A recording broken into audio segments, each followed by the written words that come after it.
오늘은 예고한 대로 시험을 치겠습니다. 근데 시험을 치는데 두 사람이 같이 짝을 맞춰서 문제를 푸시기 바랍니다. 예, 용지는 한 장씩 나눠줍니다. 한 장씩 나눠줄 때 두 사람이 얘기해서 문제 푸시면 되는데 되게 쉬운 거예요. 두 사람이 서로 사이에서 문제를 앞뒤로 있습니다. 앞뒤로 있습니다. 시험지 한 장 한 장 주시고 두 사람이 상의하셔서 문제 푸시면 됩니다.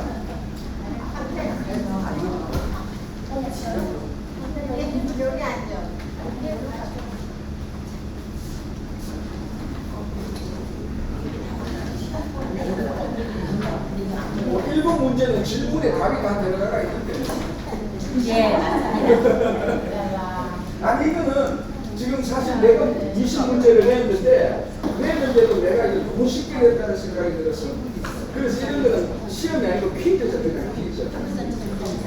자, 그리고 지도 4장이 나갑니다. 지도 4장이 나가는데 여기에서 위에다가 1차, 2차, 3차, 로마 아니면 4차를 한번 적어 보십시오. 어느 지도가 1차인지 어느 지도가 2차인지 한번 보시고 예. 지도 보고 이거는 1차네, 2차네, 3차네, 4차네 한번 예. 하여튼 예, 두 분이서 합의해서 상에서 문제를 푸시면 됩니다. 예, 사실 이 지도가 글씨가 너무 적은데 어쩔 수 없습니다. 예. 예. 아니 이거 한 장에 다 열려니까 복잡해서 그랬어요.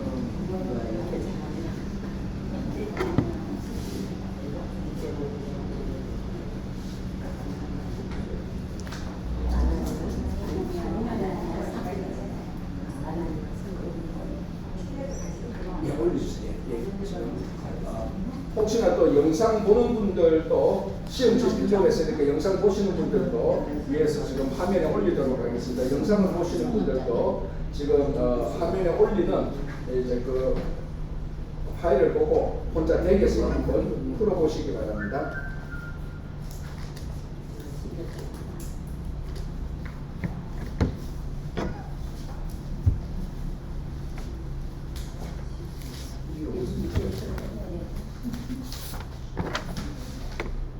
좀 올라가시죠, 도사님. 예, 이 화면으로. 아, 그게 또 해드릴까요? 잠깐만요. 예, 여기는 올리는 게 나올 것 같아요. 네, 됐습니다. 뭐 시험 칠 것도 없죠, 이거 그죠?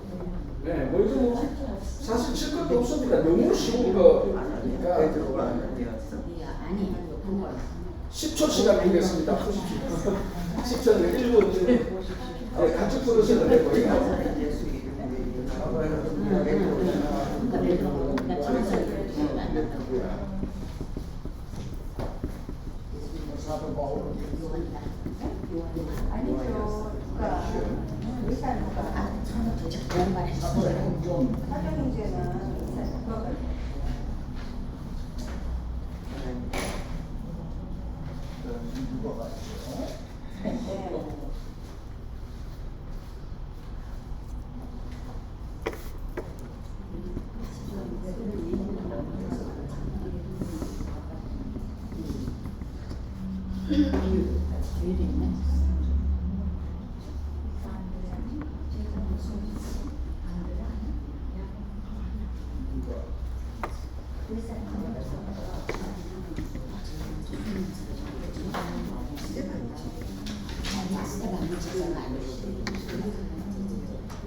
예, 그 풀면서 두 분 싸우시면 안 됩니다.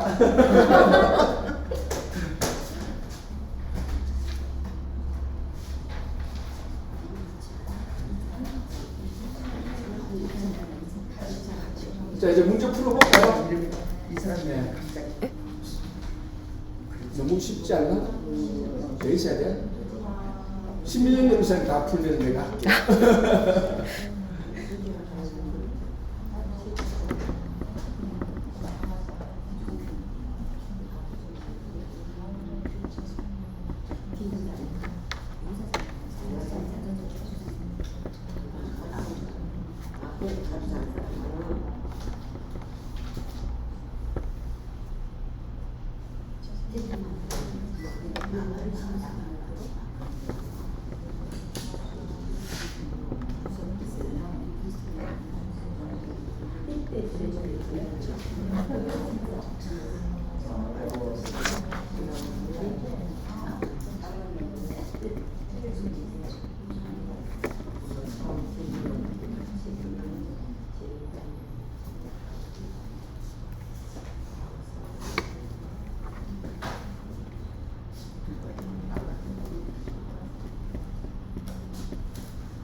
갑자기 생각나.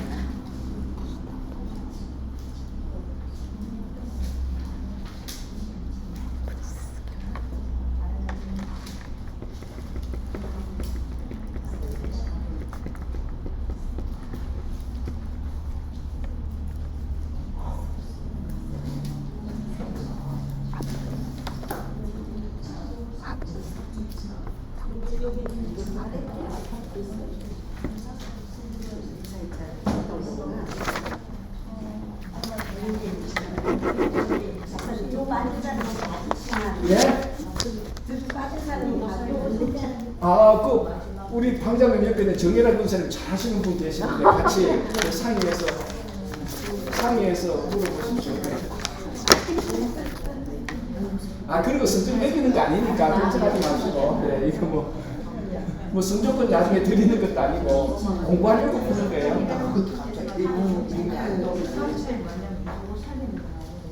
건망증 생겨가지고. 나이가 몇 살이지? 그래도 여러분 연세에 시험 한번 쳐본다는 거면 대단한 겁니다, 지금.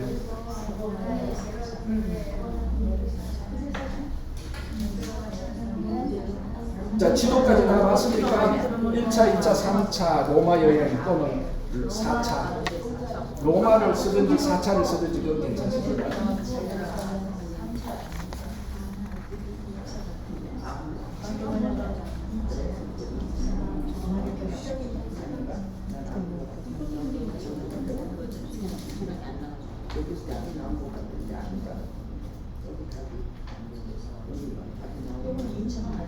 그러네.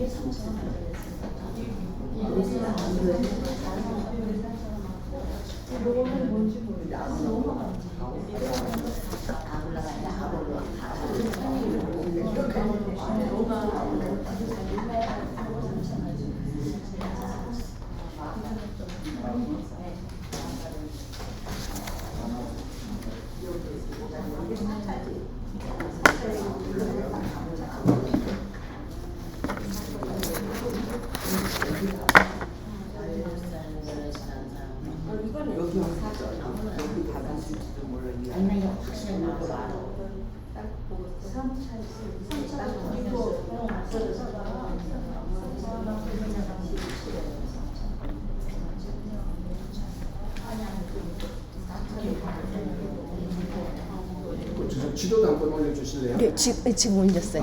아, 예. 네 개를 동시에 한번 올릴 수 있는 너무 좋다. 그거를 오케이. 저희는 이걸 다 적는 건 줄 알고 있으니까 잠깐만.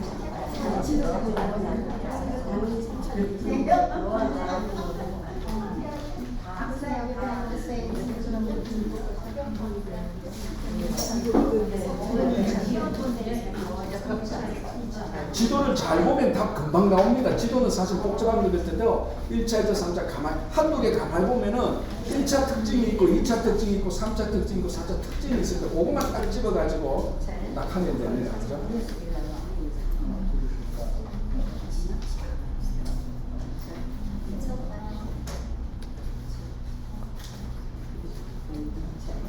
자, 이제 1분 드리겠습니다. 이 시계로 10시 15분에, 예, 10시 15분에 문제 같이 풀어보겠습니다. 문제라는 퀴즈예요, 퀴즈.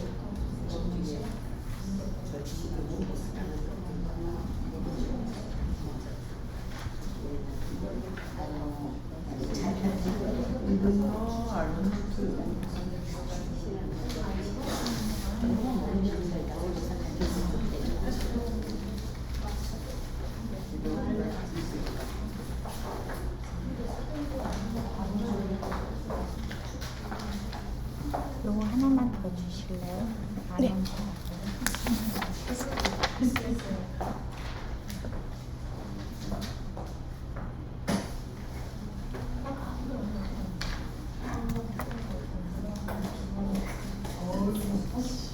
자, 이제 한번 풀어보겠습니다. 네, 같이 한번 볼게요.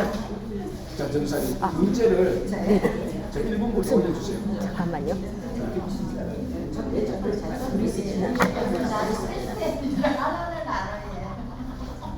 네. 네?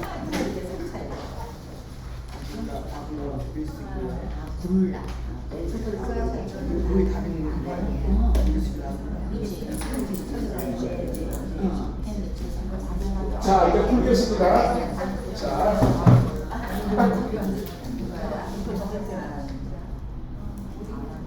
자, 답을 제가 쓰는 수리 같이 보겠습니다. 자, 얼마나 많이 맞췄냐가 중요한 게 아니고 모르는 거 지금 이 시간에 더 알면 중요하죠. 자, 1번은 문제에 답이 있다 그랬습니다. 그죠? 사도행전을 누가 기록했습니까? 누가, 그죠? 누가가 기록한 다른 책은 또 뭐죠? 누가복음. 그래서 제가 말씀드렸죠.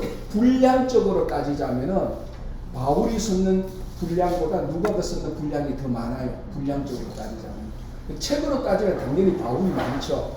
그러니까 바울은 뭐 예를 빌레몬스 같은 경우는 1장 한 장밖에 안 되는데 한 책이니까 저 누가복음은 24장, 사도행전은 28장까지 있어요. 합하면 52장인데 어떤 거는 한 장의 내용이 굉장히 많다고. 그죠? 그래서 우리가 신약 성경을 보면서 누가를 무시할 수가 없습니다. 누가를 무시할 수 있겠습니까? 그죠? 1번 누가, 2번. 자, 제가 이제 이게 사실은 2번 문제가 사도행전 전체를 가장 간단하게 보는 방법입니다. 그죠? 1장에서 12장 주요 인물 누구죠? 베드로. 그렇죠. 베드로. 그죠?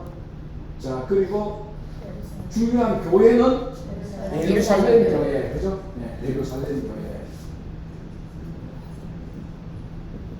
예루살렘 교회. 자, 그리고 이제 두 번째. 그럼 13장에서 28장 주요 인물은 누구죠? 바울이죠. 그죠? 자, 그럼 주요 교회는 안디옥 교회. 그죠?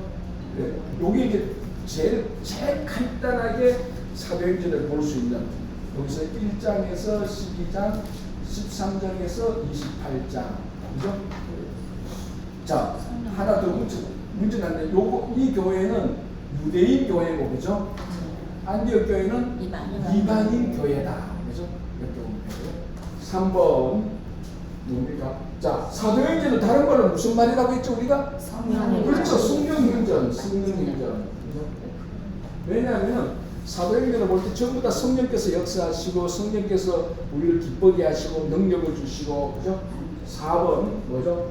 120명의 제자들이 마가다락방에서 기도했고 성령 충만하게 된 이 사건이 교회가 시작되는 중요한 사건이라고 했습니다. 제가, 그죠? 자, 그럼 이때 무슨 절기 때 모여서 이랬습니까? 오순절. 오순절이 중요하죠. 오순절. 4번이죠. 오순절. 자, 5번 뭡니까? 성적 미문에서 날 때부터 안전병이었던 사람을 일으킨 사람 두 명은 베드로와 요한. 이 사건을 두고 제가 뭐라고 말했냐면 예수님께서 복음서에서 하셨던 사역들을 이제 제자들이 그 사역을 대신하고 있는 아주 중요한 표징이라고 했습니다. 그죠? 그때 예수님께서 유명한 말씀하시죠. 내게 근거 없는 없거니와 오직 내게 있는 것을 내게 주느니 나사렛 예수 그리스도의 이름을 걸어라 했습니다. 그죠? 자, 5번 답은 베드로와 요한. 그죠? 베드로 앤 요한. 자, 6번 보겠습니다. 자, 6번 넘겨주시면 됩니다. 자, 밭을 내고 밭을 위해 잡으세요. 밭을 팔고 난 다음에 얼마를 감추고 교회에 놓았다가 성령을 속인 죄로 죽었던 부부는 예, 아나니아와 삽비라. 아나니아와 삽비라 부부. 그러니까 이제 우리는 이런 부부가 되면 안 되는 거죠, 그죠? 아나니아와 삽비라 부부, 그죠? 이제 이 사건이 굉장히 이제 초대교회 때 두려움이 되었습니다. 그 두려움이 되었는데 이게 오히려 하나님을 더 경외하는 사건으로 바뀌게 되어서 이 사건이 일어난 이후로 교회가 이상해지는 게 아니고 오히려 더 건전하게 건강하게 성장하기 시작합니다. 자, 7절 초기 교회 시절에 제가 어떨 때는 초대교회라고 말하고 어떨 때는 초기 교회라고 말하는데 사실은 초기 교회가 맞는 말입니다. Early Christianity니까 초기 교회 시절에 구제 문제로 히브리파와 헬라파 사이에 갈등이 있었죠. 유대인도 히브리파 유대인이 있고 헬라파 유대인이 있습니다. 어떤 사람을 헬라파 유대인이라고 말하죠? 질문 안에 답이 있다 그랬습니다. 어떤 사람이 헬라파 유대인이죠? 유대인. 헬라말을 쓰는 사람이 헬라파 유대인이죠. 그 질문 안에 답이 있다 그래요. 그러니까 이 사람들은 다 예루살렘의 거지가 아니고 디아스포라 사람들입니다. 그죠? 우리가 그렇게 보면 그 히브리파 사람들은 그 예루살렘 중심으로 했던 사람들. 이런 사람들끼리 갈등이 생기죠. 그죠? 우리도 그죠? 왜냐하면은 같은 한국인데도 1.5세, 2세 사이에도 갈등 생기는 거하고 마찬가지로 그리고 히브리파와 헬라파 사이에 갈등이 생겼습니다. 무슨 문제로? 구제 문제로. 근데 헬라파 사람이 자꾸 빠져요. 히브리파 사람들이 주눅번지고 자기 편에 더 많이 줘요. 점심 먹고 난 다음에 반찬 남았는데 자기 편한 사람 더 많이 주는 거 똑같은 거예요. 똑같은 거예요 사실요. 그거 우리가 이렇게 말해서 그렇지 우리 이민교회에서 점심 먹고 남은 반찬 맛있는 고기 반찬 누가 주냐 우리 구역 사람 더 많이 주고 저쪽 더 주고 똑같은 문제예요. 그게 똑같은 문제. 이제 그게 이제 갈등이 생긴다면 갈등이 생기니까 이제 교회 전체 문제로 번졌단 말이죠. 그래서 이제 베드로 같은 사람이 이거 우리 정리해야 되는데 이걸 우리가 하지 말고 이 당사자들이 잘 할 수 있도록 하자. 그렇게 해서 그 제자들의 말씀과 기대에 이제 초점을 맞추고 일꾼을 세웁니다. 그죠? 이 일꾼을 우리가 보통 일꾼이라고 해서 집사라고 말하는데 엄밀한 의미에서 오늘날 집사하고 다르다 그랬습니다. 저 7사람들, 답이 나오네. 그러니까 7명. 이 7사람들은 오늘날 말하는 집사가 아니라 감독 수준, 오히려 목회자 수준입니다. 감독 겸의 일꾼이에요. 굉장히 그죠? 자, 그리고 7명. 자, 이 중에서 순교한 사람은 누굽니까? 자, 스데반이죠. 그죠? 7번에 7명이고 답은 스데반. 그죠? 여기서 이제 문제는 안 나오는데 스데반이 순교함으로 말미암아 복음이 확대되는 중요한 계기가 되었습니다. 그래서 사마리아로도 가고 유대 땅으로도 가고 이제 여기서부터 이제 바울이 선교할 수 있는 이제 문이 열리기 시작한 것도 바로 스데반 순교 사건입니다. 자, 8번. 위 일꾼 가운데서 7명의 일꾼 가운데서 사마리아로 가서 복음 전하고 에티오피아 네스에게도 복음을 전한 사람은 누구죠? 예, 빌립이다. 근데 이 빌립은 예수님의 제자 빌립이 아니라고 했습니다. 그죠? 잠깐만 안 되고 9번. 회심한 사울을 제자들에게 예루살렘 제자들에게 소개해 준 사람은 그 유명한 바나바죠. 자, 그러면 하나 더 물어보세요. 바나바가 별명이잖아요. 바나바의 본익심은 뭐죠? 요셉이라고 하고 그 바나바 뜻은 뭐죠? 그렇죠. 요 바라는 뜻이 아들이라는 뜻이에요. 사실 벤, 바. 그래서 그죠? 위로의 아들. 그는 너무 위로를 잘하니까 그래서 위로의 아들이었거든요. 자, 10번 보겠습니다. 10번은 뭐죠? 네. 베드로가 복음을 전한 이방인. 그렇죠. 그 유명한 고시입니다. 고시. 고넬료. 자, 이 고넬료는 어떤 사람이었죠? 이방인 로마 백부장이었죠. 로마 백부장이고 굉장히 경건한 사람이었습니다. 그죠? 그리고 유대인들한테도 많이 그 덕을 쌓았던 사람이죠. 자, 11번. 예수님을 12제자 가운데 제일 먼저 순교한 사람은 이 야고보죠. 야고보. 자, 이 야고보, 그 당시 야고보라는 이름이 되게 많습니다. 우리가 중요하게 생각했느냐면 예수님의 제자 야고보하고 예수님의 형제, 그렇죠, 동생이죠. 동생 야고보하고 우리는 분간해야 됩니다. 자, 예루살렘 회의 때 마지막에 총회장격으로 그것을 사회하고 마지막으로 잘 마무리한 야고보가 나옵니다. 그 야고보는 예수님의 제자 죄송합니다. 예수님의 형제 야고보예요. 요 야고보는 예수님의 제자 야고보거든요. 그 당시에 예수라는 이름도 되게 많았어요. 예수라는 이름. 오늘날 옛날에 철수 영희처럼. 자, 구약의 예수라는 이름이 뭐였죠? 요수아 또 호세아. 다 예수라는 이름이에요, 그게. 그래 되게 많아요. 스페니시 사람도 예수스 이름 되게 많더라고요. 나도 놀랐어요. 왜냐면 저 이름이 부담 안 될까? 저런 이름 부담 안 될까? 예수스 이름 부담돼가지고 야 어떻게 살까 그 생각이 들었는데. 자, 12번 바울의 1차 선교 여행을 마치고 이방인들도 예수를 믿어 구원을 얻는다는 진리를 확정한 회의는 어디에서 모여서 이루어졌습니까? 예루살렘. 아까 제가 얘기했죠. 이게 예루살렘. 그래서 이제 좀 유식한 말로 하면은 예루살렘 회의를 제1차 공의회라고 말합니다. 제1차 공의회. 이런 말은 카톨릭에서 많이 쓰죠. 그래서 이 사람들은 전 세계에 있는 카톨릭 사람들이 다 모여서 이제 다 모인다는 다 모인다 대표자들이 모여서 중요한 사건들을 의제들을 결정할 때 공의회로 모입니다. 이게 뭐 5년에 한 번씩 7년에 10년에 한 번씩 이렇게 모이는데 그때 모이는 결정들은 카톨릭의 중요한 교리가 되는 거예요. 그래서 저런 공의회에서 결정된 교리 중에 하나가 뭐냐면은 교황무호설 이런 게 나오는 거예요. 그 교황무호설은 교황 사람이 무호하다는 게 아니라 그 교황 측에서 내리는 결정이 무호하다 이런 의미인데 그래도 여전히 인간적인 요소가 있죠. 어쨌거나 그래서 예루살렘에서 모여서 회의를 했는데 중요한 것은 뭡니까? 이방인들도 예수를 믿어 구원을 얻는다. 요걸 딱 결정하고 나머지 뭐 목매어 죽인 것, 우상성 이런 것들은 먹지 말라 좀 그 부차적인 것도 몇 가지 결정했는데 핵심은 뭡니까? 공식적으로 회의를 통해서 이방인들도 율법 할례를 예수를 믿고 할례를 받아야 된다 이런 것 치우고 할례를 빼라. 예수 믿는 것만 넣자. 그렇게 결정한 것이 제1차 공의회라는 무식한 말로 해서 예루살렘에서 모여서 회의를 해서 예루살렘 회의라는 겁니다. 13번 뭐죠? 2차 선교 여행 때 바울과 바나바가 헤어져서 선교하게 된 이유는 마가 요한이라는 사람 때문이죠. 왜? 1차 선교 여행 때 마가 요한과 중간에서 돌아왔죠. 더베라는 곳에서. 그죠? 이유는 모릅니다. 정확히. 그래 돌아와서 바울이 이것을 아주 중요하게 봤죠. 그리고 복음을 전하러 우리가 선교여행 가는데 어떤 이유인지는 모르겠지만 자기가 중간에 돌아간다는 것은 바울이 납득이 안 됩니다. 이 중요한 복음사. 근데 바나바는 우리말로 그럴 수도 있잖아. 사정이 있겠지. 이번에 같이 가자 했는데 둘이 이제 안 돼서 이제 헤어지게 되었죠. 자, 14번. 몇 차 선교여행 때 바울이 마게도냐 지금의 유럽 지역으로 건너가서 복음을 전했습니까? 2차. 그래서 지금 이제 좀 이따 그 지도를 보겠지만은 지도의 2차, 3차가 좀 헷갈려요. 어느 게 2차인지 3차. 왜냐하면 같은 지역이 거의 유사해요.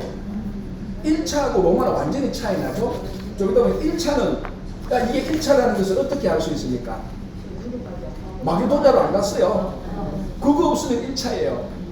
2차나 3차는 마게도냐로 건너갔으면 2차 아니면 3차예요. 그리고 4차는 로마입니다. 로마까지 가면 무조건 4차예요. 그건 뭐 여지가 없어요. 1차하고 4차는 너무 쉬워요. 2차, 3차는 좀 헷갈려요. 그건 좀 이따가 한번 보고. 자, 그러면 15번, 저기 전달되죠? 15번. 자, 빌립보에서 자두장사를 하면서 딱 나왔죠? 마게도냐 최초로 복음을 듣고 바울의 중요한 동역자가 된 여자는 루디아였죠.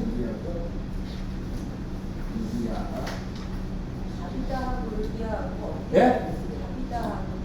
다비다는 죽었던 여자자, 구제를 잘한 사람이죠. 베드로가 살리잖아요. 다비다는 한 번 죽었던 여자고 루디아는 그래서 성경에 기록된 내용으로 의하면은 유럽 최초의 기독교인이 최초의 크리스찬이 루디아입니다. 기록된 내용에 의하면. 자, 16절. 바울이 고린도에서 바울과 같은 직업, 바울이 템프 메이커잖아요. 같은 직업을 가진 사람을 만나요. 그분 이름은 아불라와 브리스길라 또는 브리스길라와 아불라. 이게 여러분 이제 우리 바울의 편지란 사도행전 보면 좀 어려운 이유 중에 하나가 명칭이나 사람 이름이 우리한테 익숙치 않아요. 그래서 좀 어려운 게 좀 있는데, 그죠? 그래도 어쩔 수 없죠. 뭐 이걸 우리가 브리스길라와 아굴라를 뭐 영희와 철수로 바꿀 수는 없잖아요. 바꿀 수 없어요. 어쩔 수 없어요. 브리스길라와 아굴라. 근데 남편이 아굴라예요. 부인이 브리스길라인데 처음에는 아굴라와 브리스길라로 나왔는데 여기 나중 되면은 그냥 이름이 이제 이 사람 이름이 먼저 나오는 겁니다. 부인이. 자, 18절. 17절. 죄송합니다. 17절 여기 있습니다. 17절. 바울이 제일 먼저 기록한 책이며 재림에 대한 내용이 있는 책은 데살로니가 전서. 당연히 후서보다 전서가 먼저 썼겠죠, 그죠? 그 데살로니가 전서인데 제가 얘기했죠. 이 책에서는 데살로니가가 아닌데 학자들이 처럼 말하기에는 데살로니가 전서가 신약 성경 가운데 제일 먼저 기록됐단 말이에요. 마가복음서보다 더 먼저 기록됐다고 합니다. 상식적으로 보면 예수님의 사역이 먼저고 제자들의 사역이 나중인데 예수님의 사역 때 마가가 따라하면서 마가복음을 기록한 건 아니에요. 마태가 다 기록한 거예요. 나중에 마태라는 사람이 듣고 또 그 자료들을 해서 마태복음을 기록했기 때문에 오히려 바울이 데살로니가 방문하고 기록했던 게 그게 더 빨리 나왔다는 게 일반적입니다. 요건 이제 뭐 우리가 신앙생활 하는데 그렇게 중요한 건 아니고 그래도 우리는 공부를 했으니까 나중에 무식한 척 하라고. 다른 교회는 그것도 모르냐, 야 데살로니가 전서 제일 먼저 기록됐지 이렇게 좀 무식한 척 하라고. 갈라디아서가 신학에서 제일 먼저 기록됐다는 사실이 예, 그래서 제가 볼 때는 그래서 공부할 때 제가 그것을 좀 고쳤습니다. 예, 요 책에서 그렇게 나오고 가는데 데살로니가 전서가 대부분의 학자들, 물론 이건 하늘나라에서 물어봤는데 그런 학자들이 연구를 하고 데살로니가 전서가 제일 먼저 기록. 내용이 왜냐하면 그거 때문입니다. 재림에 대한 내용입니다. 바울은 자기가 살아있을 때 예수님이 처음에 바울이 예수 믿고 부활하신 예수님 믿고 처음에 무슨 생각이 있었는가 하면은 내가 제가 했죠. 자기는 살아있을 때 재림한다고 생각을 했었어요. 처음에. 그래서 막 복음을 전했잖아요. 이거 예수를 믿고 난 다음에 보니까 이 복음을 전해야 돼. 왜? 곧 예수님이 오시니까. 그래서 막 복음을 전해보니까 이거 너무 구원받을 사람이 많은데 하나님이 이 사람들을 다 멸망하게 할 거다? 아닐 거다. 이 사람들 복음이 많이 전해져야 될 거다. 그러면은 예수님이 지금 오시면 안 되지 않나? 그런 생각이 차츰 들면서 야 그러면은 내 당대 때는 안 오실 수도 있겠다. 예수님이 재림하는 건 언젠지는 모르겠는데 왜냐하면 이것이 도둑같이 온다 뭐 이런 말이 있기 때문에 금방 올 거라고 생각이 들었을 것입니다. 그런데 실제로 성교 현장에 가보니까 예수 믿을 사람이 지금 예수님 오시면 안 되잖아. 바울 때 예수님 오시면 구원받을 사람 몇 명밖에 없잖아요. 다 죽잖아요. 그래서 바울이 선교를 하면서 아니구나. 예수님께서 재림이 연기되겠다.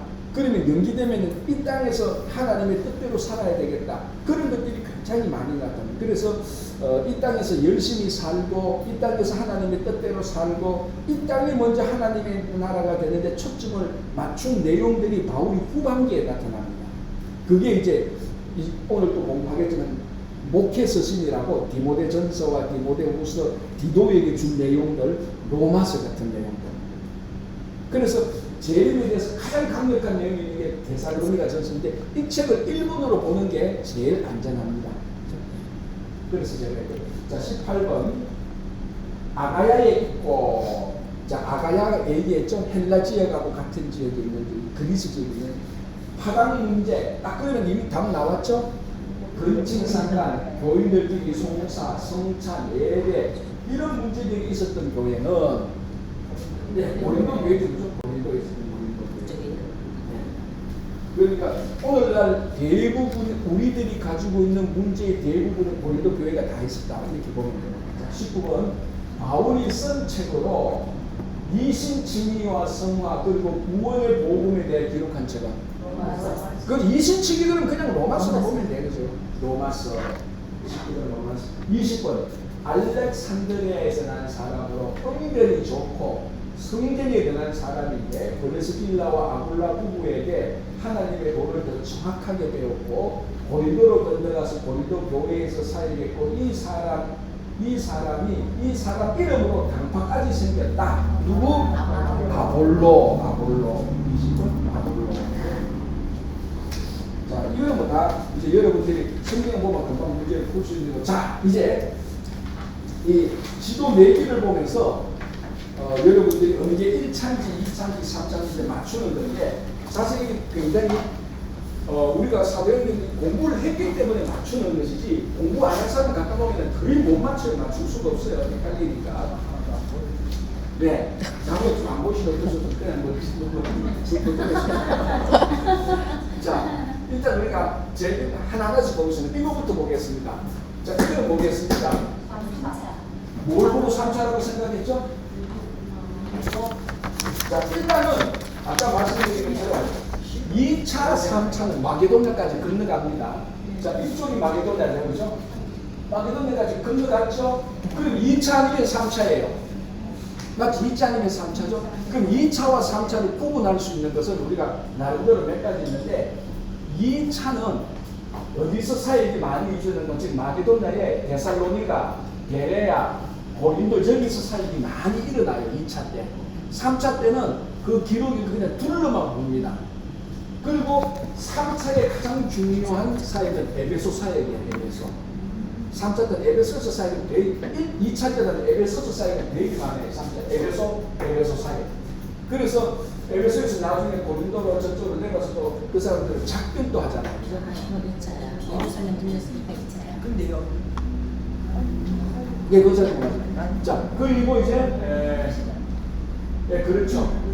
그러니까 여기 2차 아니면 3차인데 에베소 사역하고 그리고 누두고가 죽었던 사건도 3차예요. 그 특별히 중요한 사건은 아닌데 3차 때만 일어났던 사건이 그것만 보고 다 알 수 있는 거죠. 그래서 요거는 3차.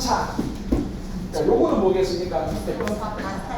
이거는 당연히 4차고 볼 것도 없습니다. 로마까지 가잖아요. 로마까지 가잖아요. 끝. 더 이상 볼 것도 없이 끝. 자, 그럼 요거 보겠습니다. 요게 요거. 이건 몇 차입니까? 1차. 왜 1차죠? 그렇죠. 마게도냐로 안 갑니다. 마게도냐도 없어요. 다 여기 이쪽에 우리가 지금 아시아죠. 터키 지역만 다 사이가 갑니다. 그죠? 그러니까 1차죠. 그죠? 2차, 자, 요거는 2차.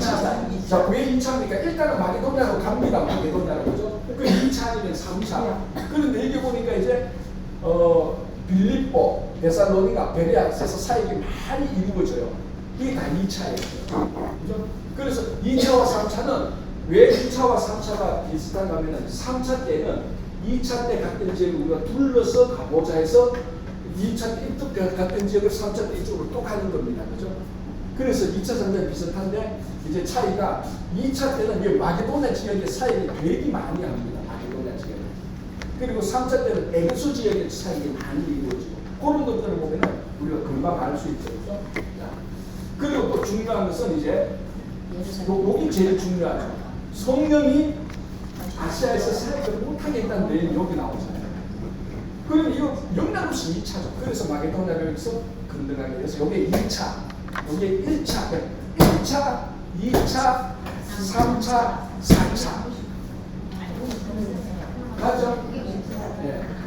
그래서 여러분들이 앞으로 바울의 성경을 기도 딱 보면서 2차냐 3차냐 알 수 있는. 자, 다시 한번 결정적으로 알 수 있는 부분. 1차는 무조건 마게도냐를 안 갑니다. 1차 4차는 끝났어요. 마게도냐 없으면 1차.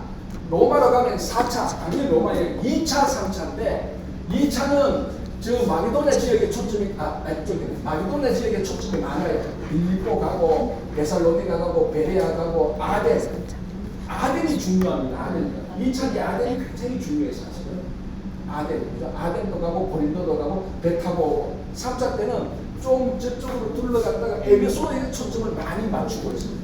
물론 드로아에서 그 유두고가 죽었던 사건도 나오지만 이렇게 해서 여러분 기도를 딱 보면 한마디로 딱 맞출 수 있는 그 정도 이제 굉장히 이 정도면 뭐 여러분들 뭐 평생 걸어서 충분히 사실은 성경 학교는 안 가도 돼요. 신학교는 뭐 이런 것도 좀 약간 다 성경학교 이 정도만 하면 성경학교는 안 가도 돼. 자, 네, 이렇게 해서 우리가 지금까지 했던 한번 우리가 반복하고요. 자, 이제 공부하겠습니다. 오늘 자, 진도 나가겠습니다. 책을 어떻게 쓰는가는 126페이지를 펴시기 바랍니다. 126페이지. 오늘 시험 친다고 시간은 거의 한 40분 지나가는데 오늘 옥중서신을 하겠습니다. 옥중서신. 옥중서신은 바울이 어디서 쓰는 옥인가는 로마. 현재 로마에서 1차 우리 성경에는 1차 사도행전 마지막 부분에 바울이 카텍 점검했던 게 나오는데 또 지금 여러 가지 자료들에서 2차 때도 바울이 한 번 더 로마에 갇혔다는 그런 추정을 합니다. 어쨌든 우리 뭐 이게 1차 옥중서신이 2차 옥중서신 그런 거는 쌍무시하고 그냥 옥중서신 바울이 로마 감옥에서 썼던 편지 그렇게 해서 4개를 먼저 보겠습니다. 제가 위하라 그랬죠. 빌골몬 에베소스 빌리포스 골로세스 몬 유대몬스 요 4개가 옥중서신입니다. 자 이제 126페이지 에베소스 보겠습니다. 에베소스. 자 우리가 아까 에베소스 봤죠? 이 에베소스가 2차, 3차 승리했는데 그 에베소스입니다. 자, 그러니까 그 에베소스입니다. 에베소스는 아시아 지역에 있어서 항구 도시고 가장 중요한 도시였습니다. 그래서 성지순에 가신 분들은 에베소 가라지 않습니까? 이게 에베소인지 로마인지 헷갈릴 정도로 큰 도시고 로마의 건축 양식이 에베소에 그대로 들어가 있습니다. 그만큼 에베소는 큰 도시고 중요한 도시고 특별히 2차하고 3차 때는 에베소에서 특별히 3차 때는 에베소에 큰 소동이 일어나고 막 바울이 어려움을 겪었지 않습니까? 바로 그 에베소입니다. 근데 이 에베소 편지의 특징은 골로새, 자 지금까지 바울이 편지들이 많잖아요. 로마스, 고린도전서, 고린도후서, 그리고 뭐 갈라디아스, 에베소스 때 보고 골로새서, 빌립보서, 빌레몬서, 디모데전후서, 디도서 이런 것도 있는데 에베소의 내용을 읽어보면은 다른 이런 편지들하고 결정적으로 다른 한 가지 중요한 내용들이 나옵니다. 혹시 무엇인지 알겠습니까, 여러분? 이거는 지금 제가 질문한 의도에 맞춥니다. 이건 굉장히 이쪽에서 이렇게 나왔나? 자, 바울의 모든 편지는 에베소를 제외한 바울의 모든 편지는 그 교회의 문제나 어려움을 반드시 지적합니다. 그리고 거기에 대해서 이렇게 하라고 하는 내용들이 다 들어가 있습니다. 정도의 차이는 있지만 다 있습니다. 그런데 에베소는 그런 내용이 하나도 없어요. 에베소는 그냥 그리스도가 어떤 분인지 교회가 어떤 분인지 우주적으로 하는 이제 가장 부분에 그래서 쉽게 말하면 가장 보편적인 그러니까 일반적인 그런 내용들이 에베소서에 제일 많습니다. 물론 이렇게 쓰는 이유가 또 있죠. 그게 기록은 정확히 안 돼가 있지만 그 당시에 너무 이단들이 많고 교회에 대해서 너무 혼돈이 많고 예수 그리스도에 대해서 너무 혼돈이 많고 바울 자기에 대해서 너무 대적하는 사람들이 많고 그런 것들을 늘 경험하니까 바울이 에베소에서 쓸 때 바울이 에베소에서 나타나는 것은 교회가 우주적 교회입니다. 그냥 교회가 로컬 처치가 아니고 유니버설 처치로서 나타나고 예수 그리스도께서 그냥 그냥 성육신 이런 것도 중요하고 굉장히 우주적 그리스도입니다. 보편적인 그런 이런 내용들이 에베소서에서 나옵니다. 그래서 에베소서도 로마서 못지않게 중요한 교리가 들어가 있습니다. 에베소. 자, 한번 그래서 에베소의 주제는 교회, 그리스도 여기에 대해서 굉장히 깊이가 있고 굉장히 넓습니다. 그렇죠? 자, 한번 읽으면서 제가 간략하게 설명을 할게요. 에베소, 그리스도 안에서의 종기 이렇게 되죠. 그리스도 안에 있는 모든 신자들은 그리스도 자신의 부요를 모두 소유한다. 하나님은 우리가 하늘에서 그리스도와 함께 영화롭게 되었다고 보신다. 우리는 완전한 주의를 갖고 있다. 우리에 대한 하나님의 사랑은 너무 커서 우리를 당신께로 돌이키신데 성부, 성자, 성령, 삼위일체 하나님이 모두 관여하신다.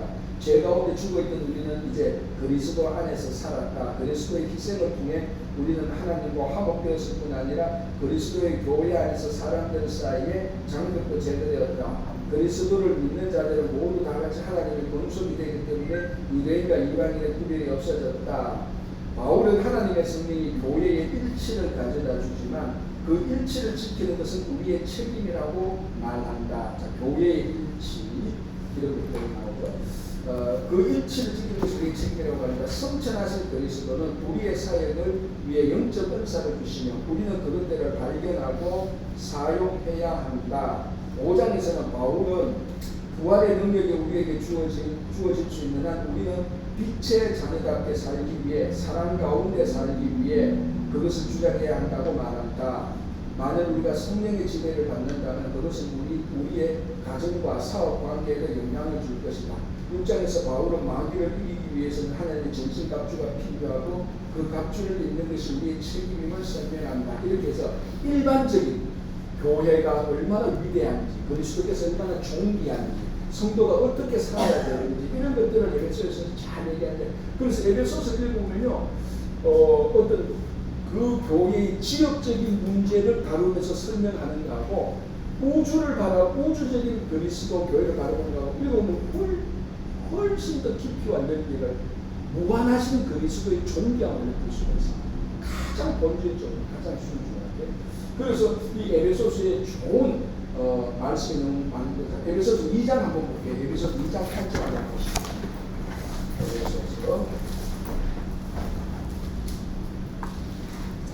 에베소서 2장 8절. 자, 우리 다 같이 한번 읽어볼게요. 시작. 너희는 그 은혜에 의하여 믿음으로 말미암아 구원을 받았으니 이것은 너희에게서 난 것이 아니요 하나님의 선물이라. 자, 9절 보겠습니다. 행위에서 난 것이 아니니라. 이는 누구든지 자랑하지 못하게 합니다. 자, 명백하게 우리가 구원에 의하여 은혜로 믿음으로 구원받았다. 명백하게 선포를 하는 겁니다. 너무나 우리가 완벽한 교리 형태로 나타나 있는 거죠. 이게 이제 에베소에 있는 것이고, 자, 여기 한번 볼까요? 3장 9절 보겠습니다. 3장 9절. 영원부터 만물을 창조하신 하나님 속에 감추어졌던 비밀의 경륜이 어떠한 것을 드러내게 하여 하시고, 영원부터 만물을 창조하신 하나님 속에 감추어졌던 비밀의 경륜. 시간이 영원으로 돌아갑니다. 그러니까 로컬 처치의 문제가 아니고 영원 속에 있는 하나님의 경륜, 이런 것을 드러내려고 한다. 이렇게 말하는 거죠. 10절. 이는 이제 교회로 말미암아 하늘에 있는 통치자들과 권세들에게 하나님의 각종 지혜를 알게 하라. 그러니까 뭡니까? 이거 통치자들, 하늘에 있는 통치자들, 권세자들, 이런 내용들, 이런 것들을 볼 때 가장 이 범위가 넓고 깊다는 것을 우리가 알 수 있는데요. 4장 4절 6절 한번 볼게요. 4장 4절 볼게요. 4장 4절. 몸이 하나여 성령도 한 분이시니 이와 같이 너희가 부르심의 한 소망 안에서 부르심을 받았느니라. 5절. 주도 한 분이요 믿음도 하나요 세례도 하나요 하나님도 한 분이시고 만유의 아버지시라. 만유 위에 계시고 만유를 통일하시고 만유 가운데 계시고,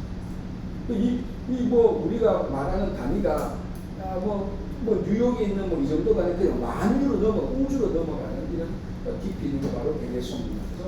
자, 다음에 보겠습니다. 골로새서 보겠습니다. 골로새서는 골로새서의 위치가 어디였죠? 정사님 혹시 2차 선교 지도 혹시 2차나 3차 선교 지도 한번 볼까요? 이거 너무 적으니까. 예. 2차? 요거 말고 다른 거 2차 한번 보여주세요. 2차 있어요? 예, 됐습니다. 그 정도만 하면 됩니다. 자, 우리가 지금 이때 에베소가 여기에 있죠? 아시아 제일 여기서부터 그러니까 이 아시아 제일이 굉장히 중요한 것인데 이쪽으로 동쪽으로 들어가 라오디게아가 여기 있습니다. 바로 요 근처에 있어요.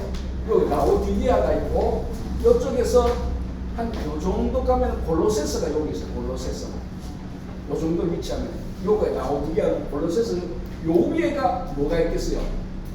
히에라폴리, 파무칼레. 그러니까 여기 라오디게아가 있고 라오디게아, 골로세스, 히에라폴리는 삼각형으로 한 요렇게 그리면 돼. 요렇게. 그 골로세스가 요 정도, 파무칼레, 히에라폴리 요 정도. 그 골로세스 여기 있는 편지를 보내고 에베소도 보냈고 골로세스도 보냈고. 그래서 라오디게아, 여기 라오디게아 교회의 문제가 뭐였죠? 우리 요한계시록에 의하면 미지근하다는 거예요. 물이 찹지도 않고 더럽지도 터야 되겠다. 그래서 요 위에서 히에라폴리, 파묵간에서 뜨거운 온천물이 내려오잖아요. 그래서 이쪽에서 뜨거운 물도 들어나와서 너희들이 뜨겁든지 차갑든지 하라. 이게 그 지형에 대해서 얘기하는 거예요. 그래서 골로새가 바로 이쪽에 있다. 에베소에서 동쪽으로 이게 한 100마일 정도 되나요? 그 정도까지 있는 지역입니다. 이쪽에. 자, 여기 이제 골로새인데 이 골로새는 이제 골로새 빌립보스 이런 데는 다 그 위에 문제들이 있습니다. 골로새의 중요한 문제들이 뭐니까 이단들이 또 등세하는 거예요. 자, 바울의 편지가 오는데 이단들이나 거짓 교사가 끼지 않는 교회는 거의 없습니다. 다 끼어가 있어요. 정도의 차이가 있죠. 자, 크게 보면은 거짓 교사나 이단들 자세히 보면 차이는 있겠지만 크게 보면 같은 무리로 보고 다 바울을 공격했던, 바울을 대적했던, 바울의 사역을 방해했던 사람인데 이 사람들의 특징은 뭔가 하면 크게 같은 무리로 보면 바울을 거짓 사도라고 말했던 사람들. 바울은 사도로서 의미가 없다. 특별히 고린도 교회에서 우리가 지난주에 봤죠.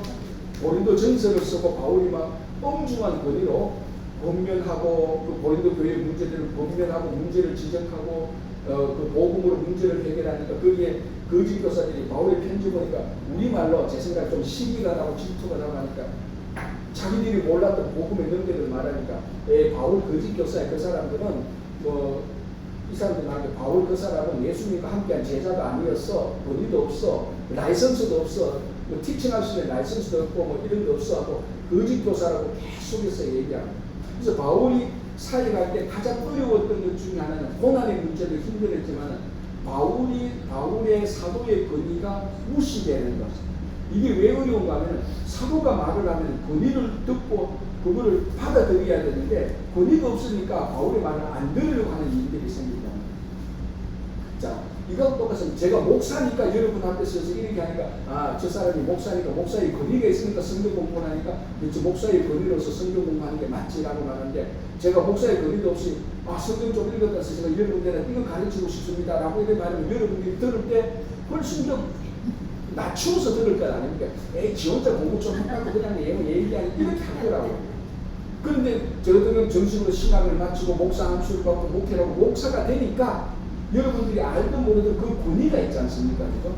그래서 사도 바울이 바로 그게 그 거짓 교사들이 바울을 굉장히 괴롭혔던 게 거짓 교사들이 바울을 거짓 사도라고 비방하는 겁니다. 요거는 이제 실제적인 문제고 이단들이 이제 거기에 초기 교회 때 이단들이 항상 있었어요. 이 에베소스도 이단들이 있었는데 에베소스가 에베소스는 골로새에서도 디모데전서, 디모데후서, 디도서 다 이단 문제가 다 있어요. 이 사람들은 크게 보면요 두 가지로 나눕니다. 크게 이단들에 보면요 요걸 이제 공부를 하니까 한번 들어볼 필요가 있으니까 제가 크게 이단들의 가르침은 크게 두 가지입니다. 첫 번째 유대주의, 두 번째 영지주의. 이 두 개입니다. 크게 보면. 자, 유대주의는 뭘 말하는 겁니까? 율법. 영지주의는 뭘 말합니까? 이거는 몸은 필요 없다. 영만 있으면 된다. 영만. 자, 유대주의는 예를 들자면은 우리가 지금까지 계속 해왔던 문제입니다. 이게 예루살렘 회의에서도 문제가 되었던 거죠. 유대주의자는 뭐냐면은 우리가 예수를 믿어도 여전히 절기 똑같이 지켜야 되고 할례도 행해야 되고 음식 구조 이런 것도 해야 된다. 그래서 바울은 그런 것들은 구원을 받기 위해서 필요한 게 아니다. 그 이제 유대인 거짓 교사들은 이걸 굉장히 강조한 겁니다. 그래서 바울이 편지를 보면은 이미 절기나 이런 것들은 다 예수 그리스도의 그림자다. 예수님께서 오시기 때문에 실체가 오시기 때문에 그림자는 필요 없다. 그런 것을 안 지켜도 된다. 이런 게 아니고 구원을 얻기 위해서 지키는 것은 아니다라고 하죠. 그래서 그 당시 이단들이 가장 가르치는 유대주의, 극단주의지, 불법의 영지주의. 자, 이 영지주의는 지금도 판을 치고 있습니다. 그리고 어떻게 보면요, 이 영지주의는 예수님 오시기 전부터 바벨론 이쪽 지역에서 페르시아 이쪽 지역, 이 영지주의는 어떻게 보면은 지구상에서 가장 큰 이단이라고 말할 수 있습니다. 가장 큰, 역사적으로. 우리도 알게 모르게 영지주의에 굉장히 많이 빠져 있어요. 우리도. 이제 이 사람들이 가장 대표적인 게 몸은 부정합니다. 영만 있으면 된다라고 말하고, 이 사람들도 창조주 하나님도 무시하죠. 왜 영주주의가 창조주 하나님을 왜 무시할까요? 잘 생각해보세요. 제가 방금 다 설명했어요.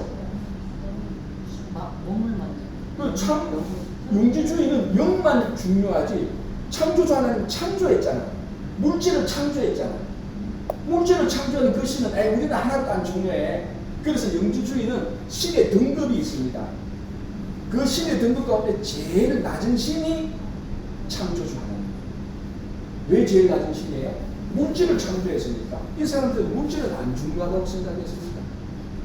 그래서 여러분 성경에 보십시오. 그래서 성육신이 그만큼 중요한 겁니다. 성육신은 하나님이 이 땅에 육신을 입고 온 거예요. 육신을 입고 온 거예요. 육신이 뭡니까? 물질이잖아요. 그래서 성육신은 너무너무 중요한 거예요. 특별히 이제 우리가 요한복음의 1장에 성육신이 나오잖아요. 태초에 말씀에 계시는 이 말씀이 있고 하나님께서 우리 안에 들어오셨고, 그래서 요한 1서, 요한 2서, 요한 3서를 보면은 요한 1서, 2서, 3서에 나오는 가장 대표적인 이단이 영주주의 이단입니다. 이제 우리가 나중에 다음 주 정도 보겠는데, 그래서 영주주의에 이게 잘못됐다라고 말하는 가장 중요한 우리의 교훈이 성육신입니다. 그래서 예수님께서 십자가에 땅에 오셨고 십자가에 실제로 달려 돌아가서 죽으셨습니다. 그래서 영주주의들은 예수님의 십자가 사건을 뭐라고 말하는가 하면은 예수님이 죽었을 때 영혼은 빠져나갔다 그래. 그냥 안 죽었다 그래. 그냥 싹 죽을 때 몸만 놔두고 빠져나갔다. 자, 예수는 완전히 다 죽으셔야 돼요. 우리 죄를 다 죽으시고 다 부활하신 거예요. 그래서 영주주의는 우리 몸을 감옥이라고 말해요. 몸을 감옥이라고. 왜? 영혼을 가두는 감옥이라고 말해요. 그러니까 알게 모르게 우리한테도 우리가 영적, 육적이라고 말을 하는 건데, 어떻게 보면은 이런 영향이 없지 않아 있어요. 근데 영적, 육적이라는 말은 우리가 신앙적으로 알기 쉽기 위해서 의미는 우리가 아는데, 엄밀히 말해서 육적이다, 글자 그대로 육적이다가 좋은 겁니까? 나쁜 겁니까? 글자 그대로 좋은 것도 아니고 나쁜 것도 아니에요. 영적이다 좋은 거예요? 나쁜 거예요? 좋은 것도 아니고 나쁜 것도 아니에요. 영적, 나쁜 영이면 나쁜 거지. 자, 하나님이 사람을 창조하셨어요. 헐크로, 물질로 우리 몸을 창조하셨어요. 그리고 그의 영을 주셔서 하나로 만드셨어요. 영주주의는 이게 잘못됐다는 겁니다. 왜 물질이 왜 들어오느냐. 그래서 영주주의의 구원은 우리 육체로부터 벗어나는 게 구원이에요. 그런 것들이 이제 여기에 많이 들어와가 있어요. 성경에. 그래서 바울이 복음을 전할 때 이런 사람들하고 계속 싸우는 거예요. 유대주의하고 싸우고 영주주의하고 싸우고 거짓 사도라고 말하는 사람하고 또 바울이 자기 사도의 권위를 말하고, 그래서 갈라디아서는 뭐라고 합니까? 내가 진짜 사도다. 그래서 사람들이 그 당시에는 라이선스 같은 게 있어요. 티칭하면 티칭 라이선스, 오늘날 같이. 그리고 사도라면은 누가 썼던 추천서를 가지고 다니는 이런 게 있습니다. 예를 들어서 그 당시 최고 추천서는 아마 베드로가 쓴 추천서가 최고겠죠. 베드로가 이 사람은 위대한, 이 사람은 아주 좋은 교사고, 이 사람은 잘 설교할 수 있고, 이 사람은 잘 가르칠 수 있으니까, 이 사람이 여러분 교회에 가면은 잘 영접하셔. 그런 추천서 딱 가져가서, 자, 봐라, 베드로가 쓴 이 추천서다. 그러면은 그 교회에 해당해 있는 사람이, 어이구, 어서 오십시오. 베드로가 추천하는 곳이네. 내일 그러면 우리 예배에 있는데 설교해 주시오. 이제 이렇게 다녔단 말이죠.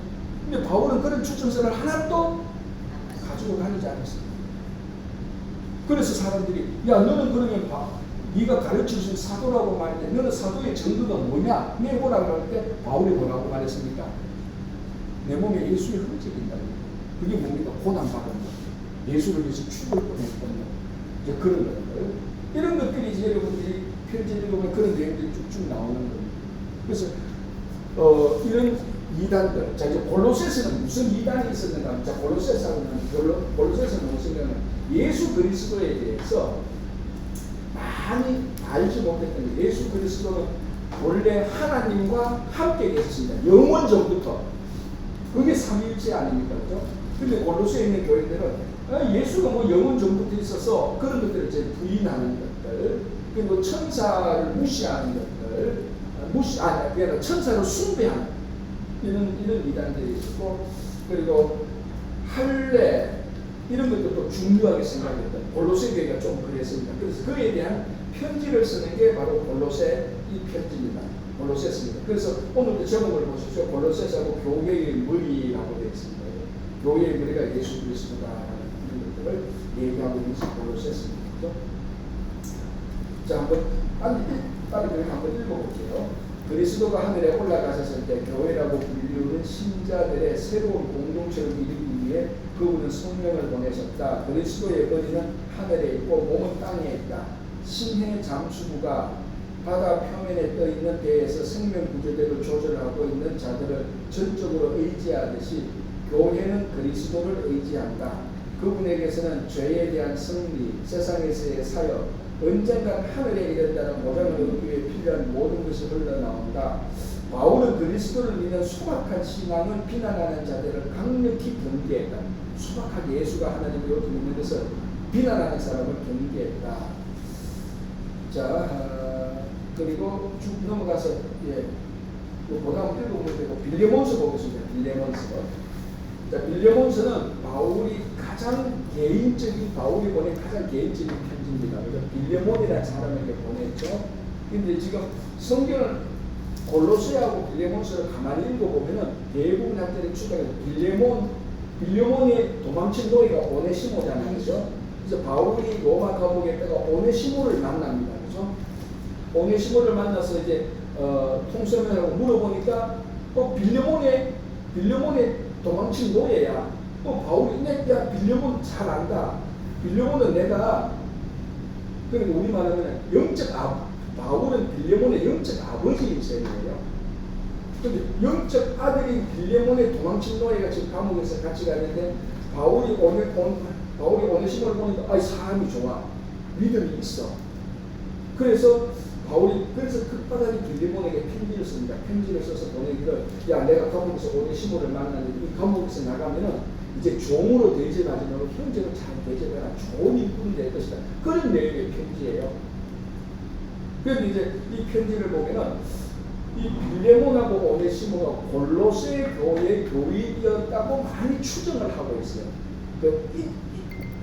빌레몬하고 골로새 사람 이름 나오는 것을 봤을 때 추정하고 많이 추정하는 게 아마 제가 볼 때도 그럴 가능성이 충분히 있습니다. 여기 이쪽 지역에 있었던 교회에 있을 것이다. 자, 거기 이제 빌레몬서인데 한번 읽어볼게요. 오네시모는 로마에 있는 사도 바울에게로 도망쳐온 노예였다. 그는 바울을 통해 예수 그리스도를 만났고 그분은 그의 인생을 바꿔놓았다.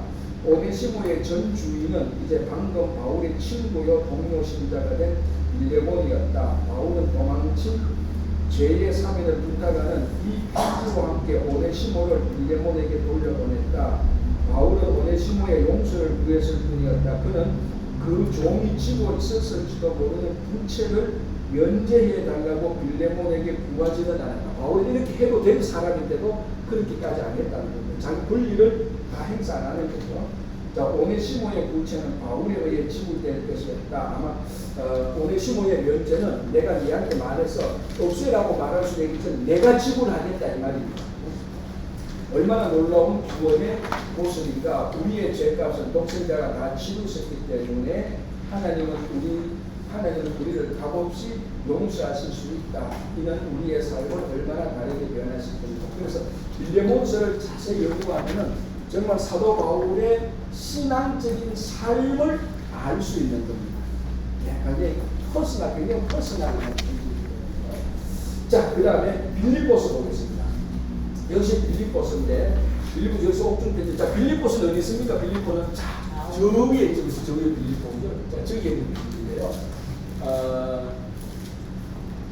빌립보에서도 여기서 보면은 빌립보를 읽어보면 빌립보에서도 빌립보가 참 좋은 교회예요. 굉장히 좋은 게 바로 바울도 빌립보 교회에 대한 프라이드가 있었고 굉장히 좋은 교회인데 완벽한 교회는 없습니다. 다 교회마다 뭐 100점인 교회는 없습니다. 97점, 98점은 있어도 100점인 교회는 없습니다. 그 빌립보 교회의 문제가 뭔가면 사람들이 좀 갈등이 있었어요. 일치가 좀 안 됐어요. 복음을 전할 때도 서로 막 경쟁을 하고, 그래서 빌립보서에 보면은 너희들이 경쟁으로 다툼으로 복음을 전해도 전해지는 건 예수 그리스도니까 얼마나 그래도 괜찮지 않은가 이런 내용이 나오는 겁니다. 그럼에도 불구하고 바울이 빌립보 교회를 볼 때는 빌립보 교회는 그래도 하나가 돼야 된다. 예를 들어서 이제 내일 보면 뭐 이름을 말하면서 내가 듣기에는 그런 사람들 가운데 좀 갈등이 있는 것 같다. 그렇게 말하면서 빌립보 교회의 첫 번째 일곱에는 중요한 게 뭐냐면 너희들이 하나 되는 것, 겸손해서 하나 되는 것. 더 정확히 말하면 예수 그리스도의 마음을 뽐받아서 하나 되는 것. 그래서 그 유명한 빌립보서 2장 5절에서 10절 너희 속에 이 마음을 품으라. 곧 그리스도 예수의 마음이니 이 말씀 이제 그는 본체 하나님과 동등하시지만 자기를 위하여 이 땅에 오셨다. 그래서 이 마음을 품어서 서로 좀 하나가 되었으면 좋겠다는 그런 내용이 나와서 그래서 빌립보서 내용은 우리 오늘 책에도 보면은 겸손의 우선성이라고 되어 있죠. 이 겸손이 왜냐하면 서로 싸우고 갈등하니까 일치가 안 되니까 겸손해져라. 그러면 너희가 하나가 된다라는 이런 내용이고요. 자, 또 하나는 이 빌립보서가 큰 주제는 뭐냐면은 기쁨을 말하고 있습니다. 그래서 빌립보서의 별명이 뭐냐면 기쁨의 편지입니다. 그렇죠? 그래서 제가 한두 번 말씀드린 것처럼 감옥에 있는 사람이 감옥 밖에 있는 사람들에게 기뻐하라고 말을 하고 오히려 더 보통 보면 감옥 밖에 면회하러 온 사람이 이제 힘들지 그러지도 않지 기뻐해라 그래도 하나님은 다 잘해줄 거야. 보통 면회하러 온 사람이 그렇게 얘기를 하는데 면회하러 온 사람에게 바울이 말합니다. 너 기뻐하라는 겁니다. 나는 이 감옥에서 괜찮다. 나는 그리스도 안에 있으면 난 충분히 기쁘다. 그런데 내가 얘기를 들어보니 너희들 교회 안에도 약간 좀 갈등이 있고 이런데 그리스도 안에서 너희들 기뻐해. 기뻐해. 오히려 지금 면회하러 온 사람이 위로를 해줘야 되는데 감옥에 있는 사람이 면회하러 온 사람을 위로해주는 좀 아이러니한 그런 일들이 나타나. 그래서 빌립보서 편지가 바로 기쁨의 편지입니다. 이 기쁨은 뭐냐? 그리스도 안에서는 평강으로부터 들어오는 것입니다. 자, 그리고 이 빌립보서는 이제 빌립보 교회들이 왜 귀한가 하면 나중에 바울은 빌립보 교회들이 너무 자기한테 잘해주고 마음을 써서 눈이라도 빼주고 싶다 라고 말하는 사람이 빌립보 교회들이에요. 그 빌립보 교회들이 저 빌립보는 이제 훨씬 더 로마 쪽에 가깝죠, 그렇죠? 이쪽 사람들보다. 왜? 같은 유럽이니까.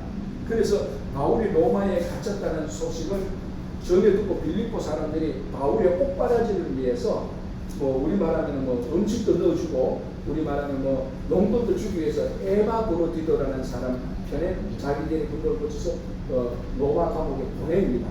에바브로디도가 거기 가서 사도를 만나서 우리 교회끼리 이거 쓰시라고 우리만 김치도 갖다 주고 농돈도 드리고 따뜻한 겨울 외국도 갖다 드리고 했던 빌립보 교회들이 굉장히 사도 바울을 너무너무 좋아했던. 그리고 바울도 빌립보 교회들 너무너무 좋아했던. 그 중에서 눈까지도 내가 빼주고 싶다라고 말했어요. 그게 빌립보 교회입니다. 그런데 에바브로디도가 로마 와서 좀 아팠어. 여기 이제 그 내용가 나옵니다. 아파서 에바브로디도가 참 좋은 사람이에요. 자기가 아픈 사실이 빌립보 교인들에게 알려지면 교인들이 실망하고 그걸 또 감추는 거야. 바울이 괜찮다. 그래서 바울이 말합니다. 그래서 바울이 빌립보서를 써서 에바브로 디도편에 보내는데요. 이 사람이 바울에게 이제 왔다가 바울의 편지를 받고 다시 빌립보에 가서 빌립보 교인들이요 사도 바울에게 준 편지입니다. 한 개씩 바로 이 빌립보 교회. 그러니까 아마 바울이 에바브로디도를 통해서 빌립보 교회가 지금 97점, 98점인데 한 2점, 3점 떨어지는 이유를 알았단 말이에요. 그게 사람들 간에 갈등이 있다.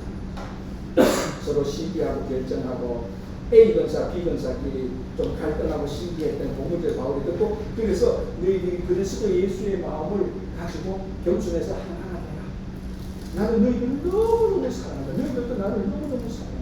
나는 그 내용이 바로 빌립보 편지. 그 여러분 빌립보 편지는 굉장히 아름다운 편지예요. 굉장히 아름다운 편지예요. 자, 한번 읽어볼게요.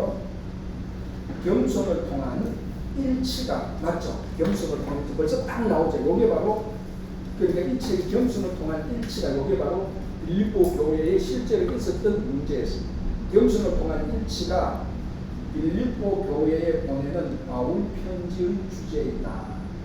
지역 교회에서는 각 개인들이 그리스도와 일치하고 공동체적으로 일치할 때 기쁨이 넘쳐난다. 그러나 불일치는 기쁨을 파괴한다. 계속적으로 기쁨이 나오죠. 왜냐하면 우리 신앙생활에서 아주 중요한 게 기쁨입니다. 기쁨. 세상의 기쁨이 아니라 이거는 신앙의 기쁨입니다. 그런데 빌립보 교회에 바울이 쭉 에바브로디도에 다 끌어보니까 다 좋은데 야 지금 너 갈등이 있으니까 요걸 지금 그리스도 안에서 하나가 되면 너희들은 완벽하게 기뻐해질 것이다. 라는 지금 그런 말이죠. 모든 사람들에게 복음을 전하는 일에 각 교인들이 참여할 때 교회의 일치는 더 쉽게 이루어진다. 바울은 옥중 설교를 통해 직접 그본을 보여주었다. 그리스도는 하나님과 인간의 일치에 필요한 개인적인 겸손의 궁극적인 본이다. 이게 뭐냐면 바로 빌립보서 2장 5절에서 12절까지 나오는 그리스도는 너희 안에 이 마음을 뭐라라고 말합니다. 그리스도는 자신을 통해 우리가 하나님과 화목할 수 있도록 영광의 자리를 얻으셨다. 그러니까 이게 일치하지 않은 이유 중에 하나가 우리 안에 뭔가를 자꾸 더 얻고자 하는 물질을 더 얻고자 하는 권력을 더 얻고자 하는 명예를 더 얻고자 하는 인기를 더 얻고자 하는 이런 것들이 경쟁이 되고 이런 것들이 자꾸 쌓이니까 일치가 안 되는 거예요. 그래서 겸손하면 일치가 된다는 거예요. 자, 이게 신앙생활에 있어서 우리가 겸손하면 일치가 되고 하나님을 기뻐하면 일치가 되는 거예요. 자, 여러분 하나님을 기뻐하는데 세상에 다른 것들에 욕심이 없습니다. 그러면 불일치가 생길 이유가 없죠. 그래서 빌립보서에 나타난 신앙의 그 기쁨과 겸손, 다른 말로 하면 평강과 겸손, 다른 말로 하면 기쁨과 일치, 이거는 우리가 오늘날에 계속해서 신앙적으로 묵상해야 되는 주제가 빌립보서입니다. 자, 그러니까 바울이 보십시오. 이 에필볼몬을 쓰잖아요. 에베소서, 빌립보서, 골로새서, 빌레몬서는 뭐 그냥 개인적 분야지만 이 내용들이 굉장히 깊이가 있는 겁니다. 그런데 제 개인의 묵상인데 왜 깊이가 있을까요? 이게 내가 보니까 감옥에서 썼기 때문에. 감옥에서 썼기 때문에 바쁜 게 없잖아. 시간도 많고. 그리고 감옥에 고난 당하니까 자기도 깊어지고. 그러면서 지금까지 있었던 얘기를 들으면서 야 이게 정말 우리 신앙의 본질이구나 라고 에베소서를 위대하게 쓰는 거예요. 그래서 빌립보 편지, 그 빌립보서에 위대한 기쁨의 편지를 보내는 거예요. 그렇다고 해서 편지 쓰려고 감옥 가시면 안 됩니다. 자, 결박에서 풀려난 요거 읽어보시면 되고 여러분들이 이제 읽어보시면 되고 130페이지 C와 E 밑에 보니까 보겠습니다. 바울은 제자 훈련이라는 요거부터 보겠습니다. 바울은 130페이지 중간에 바울은 제자 훈련이라는 그리스도의 지상명령 완수에 기본적으로 준비하고 있습니다. 이제 초기 교회 때에 교회가 세워지고 뭐 교회가 오늘날에 우리 같은 제도적인 교회는 아닌 대부분 다른 교회 형태인데 이제 거기서부터도 세례를 주잖아요. 세례가 주어지고 또 양육을 하게 됩니다. 말씀을 가르치는 거죠. 그래서 오늘 저기 보면은 바울이 초기 교회 때 교인을 신앙 훈련시킨 것은 크게 두 가지로 말합니다. 첫 번째는 세례고 두 번째는 교육이다라고 말합니다. 그래서 우리가 초기 교회 때 보면 지금도 나가는 문서가 문답식 교육이 있습니다. 그게 오늘날 우리가 말하는 세례 문답할 때 배우는 하는 건데 옛날에 여러분들 학습하고 세례 다 했죠. 한국에서 그거 막 읽고 가가지고 그거 60점 안 되면 아니 목사님이 좀 엄포를 넣잖아요. 시험 지도 60점 안 되면 학습 안 된다, 세례 안 된다 했는데 실제로 다 주긴 다 줘요. 그거는 성적을 보려고 하는 게 아니고 뭡니까? 신앙 고백을 하려고 하는데 그 방법이 여기서 나온 거예요, 사실. 이 방법에서. 그래서 바울은 이제 오늘날 저도 이제 많이 약해진 부분이 오늘날 초기 교회 때는 세례 주는 것이 완전히 거듭난 사건이라고 일치합니다. 물론 오늘날에도 신앙 고백을 본인이 해야 세례를 주는 건 확실합니다. 그래서 아무리 똑똑해도 저도 세례 문답할 때 반드시 짧은 시간에 반드시 묻는 게 있습니다. 홍길동 씨, 제가 성경 지식을 묻지 않을 수 그 성경 지식이 부족한 것은 내가 나무라지 않는데 세례를 받으려면 이거 하나는 확실해야 됩니다. 첫 번째, 예수님을 당신의 구주로 믿습니까? 물론 반드시 confirm해야 돼요. 아무리 뭐라고 해도. 그리고 그 다음에 딱 질문은 그러면 앞으로 예수님의 뜻에 따라 예수님을 구주로 섬기고 살겠습니까? 이 두 가지죠.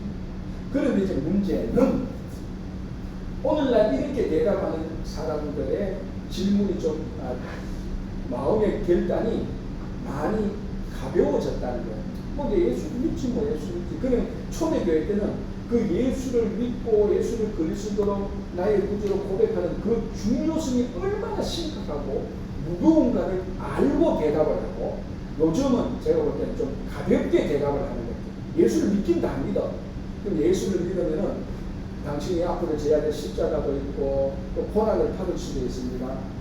그리고 교회 공동체 생활할 때 예수 믿는 사람으로서 예수 그리스도의 마음 본받아서 겸손해야 되고 당신이 헌신해야 되고 희생해야 되고 하는 이런 것들을 다 염두에 두고 예라고 대답하는데, 오늘은 그런 부분이 약해진 게 오늘날 현대에 좀 약간 우리들이 회복해야 될 부분이 있다. 어쨌든 바울은 세례와 교육을 중심으로 해서 그 신자들을 양육했습니다. 그래서 그래서 에베소 교회에 좀 오랫동안 있었던 거예요. 그 사람들을 많이 양육하셨어요. 자, 다시 볼게요. 바울은 제자 훈련이라는 그리스도의 지상명령 완수에 기본적으로 주력하고 싶다. 우리는 어떻게 제자를 삼는가? 세례와 교육을 통해서이다. 세례는 다른 사람들이 예수 그리스도를 주와 구주로서 헌신하게 함으로써 전도 과정의 일부가 된다. 교육은 신자들을 영적으로 그리스도 몸 안에서 세우며 그 신자들이 다시 다른 사람들과 제대로 양육하게 할 수 있다. 자, 이게 이제 오늘날 우리들이 많이 하는 거죠. 내가 리더를 양육하면 또 리더를 그 사람을 양육하고 이렇게 하는 이제 그 방식이라고 하죠. 예를 들자면 우리가 자 보십시오. 우리가 이미 배웠던 방식에도 이미 우리가 배웠던 얘기 이 방식이 적용된 케이스가 있습니다. 어느 방식이겠죠? 아까 우리가 그 문제도 풀었는데 바울이 브리스길라와 아굴라를 양육했어요. 그 브리스길라 아굴라는 누구를 가르쳤죠? 아볼로를 가르쳤죠. 아볼로는 누구를 가르쳤죠? 고르교를 가르쳤죠. 그리고 이런 패턴이 보이잖아요. 그래서 그 바울이 자기 혼자 다 어떻게 가르칩니까?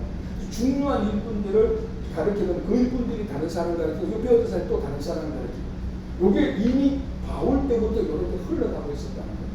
이게 오늘날 우리 교회의 중요한 훈련 또는 양육 시스템이죠. 그래서 지금 이제 제가 예수에서 추구에 공고를 내고 있는 게 그겁니다. 이제 8월달 9월달 되면 양육교사를 이제 제가 해서 그 사람들 양육하고 그 사람들이 또 소구를 모아서 이렇게 이제 하려는 저희들 이제 사역들이 좀 남아있죠. 자, 보겠습니다. 벌써 15분 전이네. 그럼 디모데전서, 디모데후서 이걸 다음 주에 보겠습니다. 이거 이제 간단히 목회 서신입니다. 목회 서신. 자, 옥중 서신은 바울이 감옥에서 썼는 것이고, 목회 서신은 바울이 목회를 위해서 썼던 text인데 디모데와 디도에게 준 겁니다.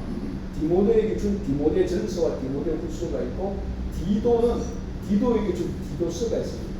자, 디모데는 어디서 목회됐느냐? 에베소에서 목회됐습니다. 바울이 굉장히 제로골에 있었던 거. 그래서 바울이 여기에다가 바울이 여기 있을 수 없으니까 디모데를 여기에 파송합니다. 디도는 어디서 사역을 했을까요? 아주 특별히 그레데 여기서 사역을 했어요. 이제 디도서에 보면 나옵니다. 그레데. 근데 이 사람들이 이제 또 문제가 또 많죠. 이단들도 있고. 자, 오늘 우리가 다음 주에 여기 에베소에서 사역했던 디모데, 그레데에서 사역했던 디도, 여기에 사도 바울이 보낸 편지들을 보면서 이게 목회지만은 오늘날 우리 성도들이 신앙생활을 어떻게 해야 되는 지침서들이 나와 있습니다. 그래서 보통 우리가 장로, 권사, 안주시다, 임지시가 할 때 기준을 정하지 않습니까? 그죠? 어떤 사람은 장로를 해야 되지, 권사를 해야 되지, 어떤 사람은 안수집사로 세워야 되겠지. 그 기준이 다 어디에 나와 있느냐? 디모데 전후서에 다 나와 있습니다. 그래서 바울이 디모데에게 말하죠. 네가 이런 사람들을 일꾼으로 세워라. 그래서 그게 아직도 오늘날 우리들에게도 기준이 되고 있고, 여러분들이 직분을 받을 때 내가 직분대로 사역을 잘하고 있는가? 라는 것을 볼 때에 디모데 전서 후서 읽어보면서 이 부분에 있어서 내가 부족하구나, 이 부분은 내가 계속 잘하고 있구나, 그 기준을 삼을 수 있는 게 디모데 전서 후서입니다. 물론 디도서도 나오고요. 요거는 우리가 다음 주에 좀 약간 자세히 보면서 시작하도록 하겠습니다. 자, 기도하고 마칠게요. 하나님 감사합니다. 오늘 사도 바울의 옥중 서신을 또 저희들이 배웠습니다. 그리고 또 지난 동안에 우리가 배웠던 것을 한번 다시 한번 리뷰를 하면서 주님, 우리가 늘 잊어버리고 놓쳐버렸던 것을 다시 또 이렇게 세울 수 있도록 도와주시고, 우리가 몰랐던 것을 새로 알았다면 또 그것을 감사히 받고, 우리가 이 모든 것들을 단순히 아는 지식에서만 만족하는 것이 아니라 늘 우리 일상적인 삶 속에서 실천하며 살아갈 수 있도록 도와주시고, 이 실천을 통해서 더 성숙한 삶을 살아갈 수 있도록 도와주시고, 특별히 우리들에게 말씀을 공부하고 말씀 따라 실천하는 큰 기쁨을 저희들에게 허락하여 주시옵소서. 감사하며 예수님 이름으로 기도합니다. 아멘. 네, 감사합니다.